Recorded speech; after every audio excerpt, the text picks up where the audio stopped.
Assalamualaikum warahmatullahi wabarakatuh. Perkenalkan, nama saya Agnia Binadurin, NPM 203507122, kelas A, mata kuliah Pemikiran Politik Indonesia. Dalam video kali ini saya akan menyampaikan pemikiran politik kontemporer, yaitu salah satu tokohnya almarhum Kiai Haji Abdurrahman Wahid. Ki Haji Abdurrahman Wahid yang kita ketahui, yang kita kenal dengan sebutan Gus Dur. Gus yang berarti keturunan Kiai dan Dur sebagian nama beliau, yaitu Abdurrahman. Dimana kita ketahui bahwa Gus Dur adalah mantan Presiden Indonesia yang keempat pada tahun 99.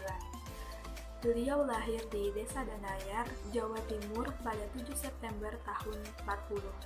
Dan ayahnya adalah Ki Haji Wahid Hasyim, pengurus Nahdlatul Ulama, dan kakeknya Ki Hasyim Asy'ari, pendiri NU pada tahun 2006. Gus Dur menjalani kehidupan dengan kesederhanaan, hanya kehidupan dan penampilan, tetapi pemikirannya pun sederhana. Seperti yang kita ketahui atau sering kita dengar, Gus Dur sering menyebut, "Itu saja kok repot." Orang menganggap itu jadi kayak cara Gus Dur untuk menyepelekan segala sesuatu. Umat gitu aja kok repot, sebenarnya sangat kedengaran simplistik sekali, tapi ada filosofi yang dalam sekali di dalamnya. Dan Gus Dur mengambil itu inspirasi dari sebuah kaidah fikih ya siru wala tu'assiru. Jadi gampangin deh kira-kira gitu, jangan dipersulit deh. Kalau melihat satu hal, kalau memandang masalah. Gaya politik Gus Dur yaitu nyeleneh. Dan juga beliau memiliki karakteristik yang dimana penuh integritas, eksentrik, berani, lelah dalam membela yang lemah. Artinya di sini Gus Dur memiliki karakteristik yang berbeda. Juga salah satunya pemikiran politik yang dimana membangun intelektualisme dan juga aktivitisme. Jalanan politik Gus Dur pada tahun sekitar 80-an. Yang dimana beliau menawarkan ide dan agama, pluralisme, hak-hak manusia, dan lain-lain. Pemikiran politik Gus Dur yaitu liberal yang dipengaruhi oleh Islam tradisional dan juga beberapa faktor yaitu seperti kalangan pesantren, keluarga agamawan, budaya lokal timur, barat, liberal, dan juga pergaulan dan pendidikannya. Dalam konteks negara dan Islam, menurut Gus Dur, dalam negara dan Islam harus ada fungsional dan metode keseimbangan agar terciptanya suatu keharmonisan, yang dimana fungsional berarti memandang agama dan negara ini dalam satu kerangka, yang dimana juga menurut Gus Dur, negara dan agama memang memiliki fungsi yang berbeda, namun dapat saling melengkapi. Gus Dur menolak negara Islam, karena bagi Gus Dur, Islam belum jelas tentang jalan hidup negara.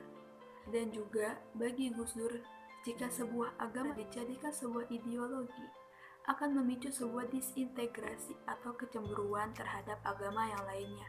Karena yang kita ketahui di Indonesia, berbagai macam agama yang dianut. Kemudian Gus Dur mencoba menetralisasi ketegangan Islam dan negara dengan Islam dijadikan etika sosial. Bagi Gus Dur, Islam memang berfungsi sebagai kehidupan bernegara, tetapi tidak dijadikan sebagai kenegaraan. Dan Gus Dur menilai bahwa Islam seharusnya dijadikan sebagai faktor komponen dalam penyelesaian konflik. Gus Dur menginginkan politik dengan berdasar kualitas iman kepada Tuhan Yang Maha Esa. Dan juga dalam menjembatani persoalan negara dan Islam, Gus Dur mempribumisasikan Islam, yang dimana tanpa memikirkan norma budaya dan juga tanpa merusak Islam sendiri. Pemikiran beliau juga didasarkan pada humanisme insaniyah, hukum atau aturan, yang dimana dapat menyelesaikan kiprah politik dalam masyarakat modern dan pluralistik. Gus Dur dalam pluralis sangat toleransi terhadap agama yang lainnya, bukan hanya agama Islam. Dalam contohnya itu, Gus Dur bertoleransi terhadap etnis Tionghoa, yang dimana konflik pada tahun 98, yang dimana etnis Tionghoa menjadi kaum minoritas. Dan bagi Gus Dur, kaum Tionghoa memiliki hak yang sama dengan warga negara yang lainnya. Kemudian dan terwujudlah adanya sebuah kebijakan Peraturan Pemerintah Nomor 6 Tahun 2000 dan resmi perayaan Imlek. Ciri pemikiran beliau modernis. Terlihat adanya sikap menghormati pluralisme dan nilai demokrasi dalam hubungan negara dan agama. Gus Dur lebih menyetujui Pancasila lah yang sebagai ideologi negara, dan mendirikan Islam bukanlah keharusan. Di Gus Dur, pemerintah yang berideologi kepada Pancasila harus dipertahankan, karena bagi Gus Dur, Islam dan Pancasila dianggap sebagai mencerminkan tauhid dalam keimanan Islam, dan Pancasila dianggap sebagai penghubung kehidupan bermasyarakat, bernegara, juga berbangsa, atau rule of game. Bagi Gus Dur, penerima asas Pancasila secara keagamaan tanpa harus ada pertentangan. Pancasila sebagai landasan ideologis dan Islam sebagai landasan keimanan. Dan juga masyarakat dituntut untuk berdemokrasi, yang dimana demokratis tersebut diharapkan untuk menjamin hak-hak dasar manusia. Cukup sekian video dari saya, kurang lebihnya mohon maaf. Wassalamualaikum warahmatullahi wabarakatuh.